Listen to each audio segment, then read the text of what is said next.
Next question, question number 4,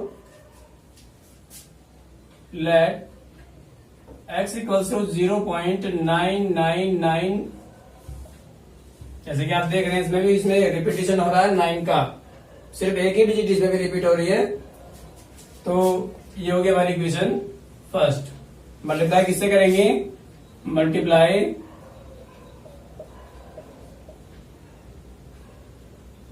both sides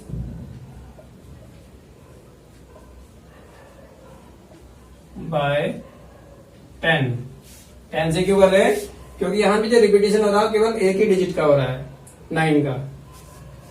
तो ये होगा 10x इक्वल्स टू 10 से मल्टीप्लाई करके डेसिमल मूव करेगा तो ये आएगा 9.999 इक्वेशन। ये हो जाएगी second. Subtracting equation first from second, subtracting equation first from second. 10x minus 1x equals to 9x और this minus this equals to 9, क्योंकि 9 सब जितने क्या हो जाएंगे सब लास्ट में 0 हो जाएंगे। तो सिर्फ क्या बचेगा? 9 में से 0 माइनस करेंगे तो सिर्फ 9 बचेगा यहाँ पे। तो x इक्वल्स टू 9/9, ये 9 आके डिवाइड में 9 बन जाए 9, तो x की वैल्यू क्या होगी? 1। लेकिन हमें इसको p अपॉन q की फॉर्म में करना था, तो 1/1 नहीं लगाते हमेशा। क्या रहेगा आंसर इसका? क्योंकि 1/1 भी अगर लिखेंगे तो भी 1 ही होगा। तो इसकी जो p अपॉन q फॉर्म होगी 0.999 की, वो क्या होगी? वो 1 होगी।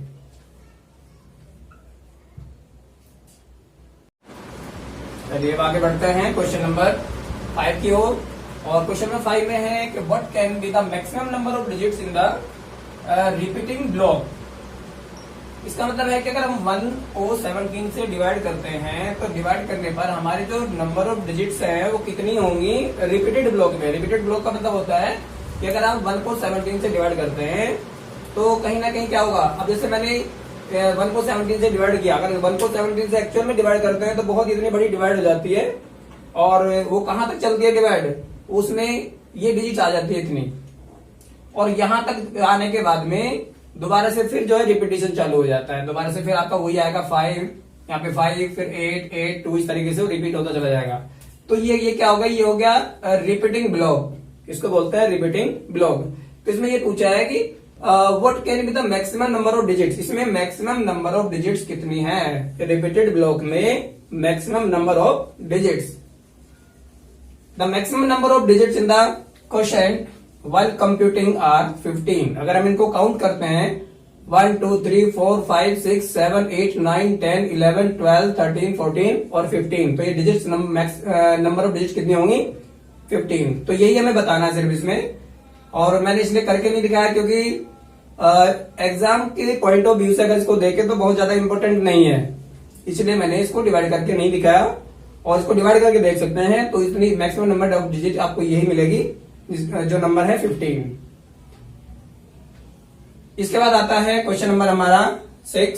क्वेश्चन नंबर 6 में भी कुछ ऐसा है, look at several examples of rational numbers. कुछ ऐसी रैशनल नंबर्स का एग्जांपल लेते हैं in the form p upon q, क्योंकि जितनी भी रैशनल नंबर्स होती है वो p अपॉन q की फॉर्म में ही होती है। और यहाँ पे क्या होता है? q is not equal to 0, where p and q are integers with no common factors other than 1, जिनके 1 के अलावा कोई और फैक्टर नहीं होता, common factor. And having terminating decimal expansion, और टर्मिनेटिंग डेसिमल एक्सपेंशन है। तो can you guess the what property of q must satisfy. तो q मीन्स क्या है? यहाँ पे q का मतलब होता है, अगर हम थोड़ा सा यहाँ को देखें p अपॉन q की अगर फॉर्म लेते हैं तो कोई भी नंबर, जैसे ये होगा हमारा 11/20, हमने कोई एक एग्जांपल लिया है रैशनल नंबर का। तो q क्या है इसमें? q है हमारा 20, p है 11। तो q की जो प्रॉपर्टी है वो क्या होनी चाहिए? q मीन्स यहाँ पे 20 की क्या प्रॉपर्टी होनी चाहिए ताकि वो क्या रहे? क्या कि वो जो एक्सपेंशन है वो टर्मिनेटिंग हो। टर्मिनेटिंग ये जो वर्ड है इसमें, ये क्या बता रहा है? टर्मिनेटिंग, कि अगर हम इस 20 के फैक्टर करते हैं, प्राइम फैक्टर्स अगर हम करते हैं तो सिर्फ क्या होने चाहिए? 2 और 5 और बोथ। या तो इसके सारे जो फैक्टर्स हैं, जैसे 20 का अगर हम प्राइम फैक्टर करके देखिए तो क्या आएगा? क्या आएगा 2 इंटू 2 इंटू 5, 2 2 जा 4, 4 5 जा 20। तो यहाँ 2 है और 5 है, सिर्फ 2 और 5 है, इसके अलावा और कोई प्राइम फैक्टर नहीं है। अगर इसका प्राइम फैक्टर यदि कोई ऐसी नंबर होती, मान लीजिए इसकी जगह अगर हम यहाँ 15 लेते हैं, 15 लेकर के अगर हम यहाँ करें तो इसके प्राइम फैक्टर क्या होंगे 15 के 3 इंटू 5। तो इस केस में ये टर्मिनेटिंग नहीं होगा। टर्मिनेटिंग होने के लिए जरूरी क्या है कि इसके जो प्राइम फैक्टर्स है क्यू के वो क्या होने चाहिए, या तो सारे प्राइम फैक्टर 2 हो, या सारे प्राइम फैक्टर्स के 5 हो, या 2 और 5 एक साथ भी आ सकते हैं। अगर 2 और 5 के अलावा अगर कोई भी अदर नंबर आती है, कोई अदर प्राइम फैक्टर आता है, तो ये ऐसी कंडीशन में ये टर्मिनेटिंग नहीं होगा। तो इसका आंसर सिर्फ ये है, the denominator of q has no prime factors other than 2 और 5। तो 2 और 5 के अलावा इसका कोई प्राइम फैक्टर नहीं होगा। तो P upon q equals to 1, ये एग्जाम्पल हम ले सकते हैं इसमें। बाकी आंसर यहीं तक है, 2 और 5। 7 की ओर, right 3 numbers whose decimal extensions are non terminating and non recurring. अब non terminating and non recurring, इसको हम इरेशनल भी कहते हैं। ये इस तरह की जो नंबर्स होती है वो इरेशनल नंबर्स होती है। तो नॉन टर्मिनेटिंग नॉन रिकरिंग में स्क्वायर रूट 2, 3 और 5, ये हमारे 3 एग्जांपल्स हो सकते हैं, क्योंकि इसमें कितनी नंबर्स बता दिए हमें, 3 नंबर्स। क्योंकि ये जो नंबर हैं 2, 3 और 5, ये तीनों ही प्राइम नंबर्स हैं, और अगर ये तीनों कोई भी इनमें से परफेक्ट स्क्वायर नंबर नहीं है। अगर हम इसका रूट निकालते हैं, इन तीनों से किसी का भी अगर हम रूट निकालते हैं, तो वो हमेशा क्या आएगा, वो हमेशा non terminating and non recurring आएगा। इसका मतलब ये भी है, थोड़ा सा ये भी समझ लीजिए, और हम इसको ये भी कह सकते हैं 0.01 101 001 0001, और इसी तरीके से मूव करता हुआ। इसके बाद 0.2 0 2 0 0 2 0 0 0 2, 0.3 0 3 0 0 3 0 0 0 3, और इसी तरीके से आगे बढ़ता हुआ।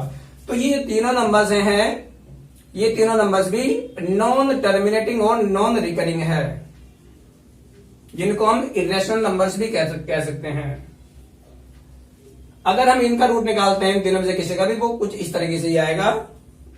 ना ही तो वो टर्मिनेट होगा, ना तो पूरा रूट निकलेगा उसका, और ना ही वो रिपीट होंगे। किसी का भी अगर आप तीनों में से रूट निकालें तो ना टर्मिनेट होगा, ना तो वो रुकेगा, हमेशा कटता चला जाएगा, और ना ही वो रिपीट, इनमें से किसी में रिपीट भी नहीं होना है। तो कुछ इस तरह की नंबर्स आएंगी। या तो आप ये तीनों एग्जाम्पल दे सकते हैं इसमें, जो 3 नंबर्स में, या फिर इस तरीके से 3 एग्जाम्पल भी दिए जा सकते हैं, जो कि नॉन टर्मिनेटिंग नॉन रिकरिंग होंगे। ये वाले या ये, कोई भी ले सकते हैं इसमें। तो ये हो गया क्वेश्चन नंबर 7।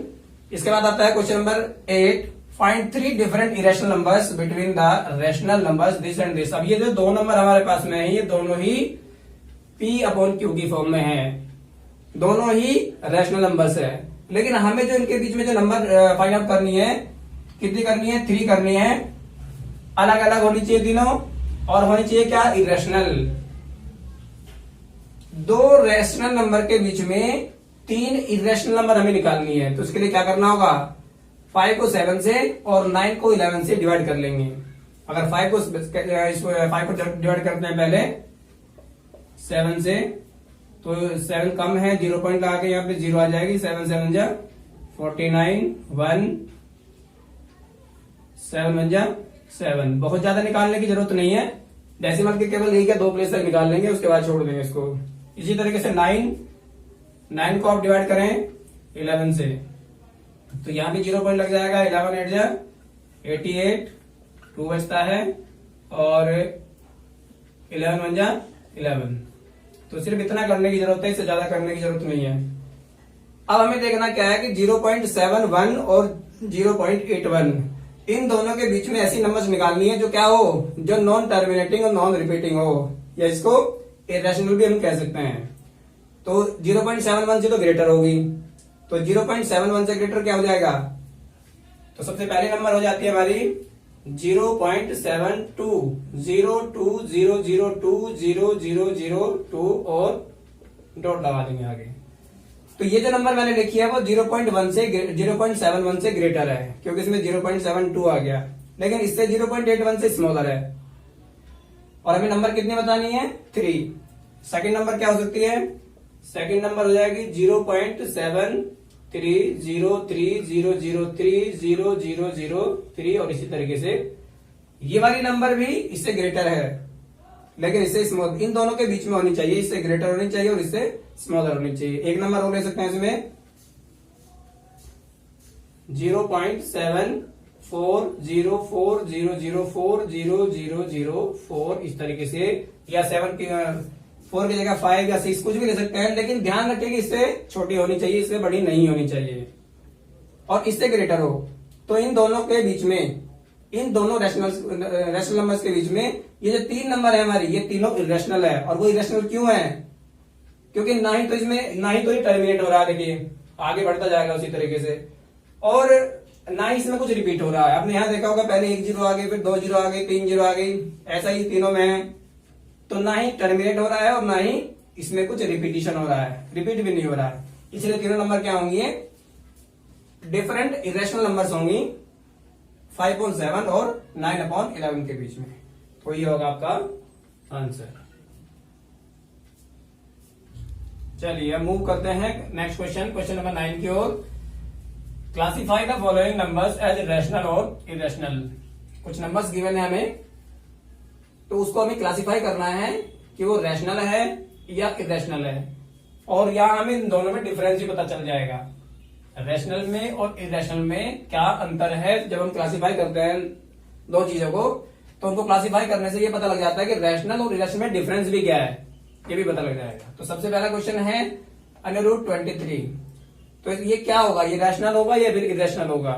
देखिए 23 जो है वो एक परफेक्ट स्क्वायर नंबर नहीं है, ये किसी भी नंबर का स्क्वायर नहीं होता 23।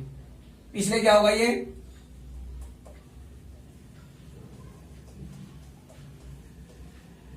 इरेशनल, क्योंकि अगर हम इसका स्क्वायर रूट निकालते भी हैं, इसका स्क्वायर रूट निकालने के बाद भी ना तो वो टर्मिनेट होगा, ना तो वो रुकेगा, ऐसे ही निकलता चला जाएगा जहां तक भी निकालेंगे, और ना ही वो रिपीट होगा।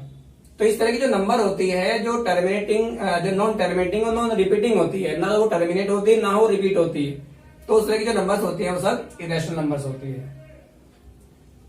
बस मोटे तौर पे ये समझ लीजिए कि 23 परफेक्ट स्क्वायर या किसी नंबर का स्क्वायर नहीं है, इसलिए क्या है? वो इरेशनल है। अब जैसे 225 है, तो 225 इसका स्क्वायर रूट क्या होगा? 15, यानी ये जो नंबर है वो 15 का स्क्वायर हुई। अगर ये 15 का स्क्वायर है तो 15 क्या है? ये रैशनल है। रैशनल क्यों है? क्योंकि इसको हम P/Q की फॉर्म में लिख सकते हैं। तो ये क्या होगी? रैशनल। इसके बाद कंडीशन आती है जब हम किसी नंबर को पॉइंट में, हमने देखा इससे पहले क्वेश्चन में आया था कि अगर मान लो कोई नंबर ऐसी होती है कि जिसमें ये डॉट दिखाई दे रहा है, जिसमें डॉट नहीं होते, तो इसका मतलब वो टर्मिनेटिंग है, और अगर वो टर्मिनेटिंग है तो इसका मतलब वो रैशनल होगी। क्योंकि इरेशनल में केवल एक चीज आती है, नॉन टर्मिनेटिंग और नॉन रिकरिंग या नॉन रिपीटिंग इसको कह सकते हैं। अगर ये टर्मिनेटिंग है, इसमें आगे डॉट आपको दिखाई नहीं दे रहे हैं, तो जाहिर सी बात है ये क्या होगी? ये होगी रैशनल नंबर। ठीक है। इसके बाद इसमें अब इन दोनों में क्या अंतर है? अब इसमें डॉट नहीं है, इसमें डॉट है, इसमें आपको डॉट डॉट दे रखे आगे, लेकिन इसमें एक चीज और देखनी पड़ेगी साथ में कि डॉट तो है बट इसमें रिपीट हो रही है नंबर। देखिए 478 478, आगे भी इसी तरीके से 478 478 आगे चली जाएगी। तो सिर्फ डॉट होना ये नहीं बताता कि ये इरेशनल हो जाएगी। अगर यहाँ पे कोई नंबर रिपीट नहीं होती और ये टर्मिनेट भी नहीं होती, तब जाकर के ये रैशनल होगी। अभी क्या है ये? क्योंकि इसमें टर्मिनेट हो रही है, वो क्या नाम, रिपीट हो रही है नंबर इसमें, इसलिए ये भी क्या होगी? रैशनल। ये भी रैशनल नंबर होगी। अगर इसमें रिपीट ना होता तो ये इरेशनल बन जाती। अब देखिए यहां सबसे लास्ट वाली नंबर है ना ही तो ये टर्मिनेट हो रही है क्योंकि इसमें डॉट दिखाई दे रहे हैं, और ना ही कोई नंबर इसमें रिपीट हो रही है। देखिए पहले एक जीरो आ गई, फिर इसमें 2 जीरो आ गई, 3 जीरो आ गई, 4 जीरो आ गई, इसी तरीके से जीरो नंबर ऑफ जीरोस बढ़ते जा रहे हैं। तो ये नंबर ऑफ जीरोस बढ़ने का मतलब ये कोई इस बात को इंडिकेट कर रहा है कि ये रिपीट इसमें कुछ भी नहीं होगा। आगे भी आगे इसको बढ़ाएंगे तो उसमें कभी रिपीट नहीं होगा, ना ही टर्मिनेट होगी। तो नॉन टर्मिनेटिंग और नॉन रिपीटिंग या नॉन रिकरिंग जो नंबर होती है वो होती है इरेशनल।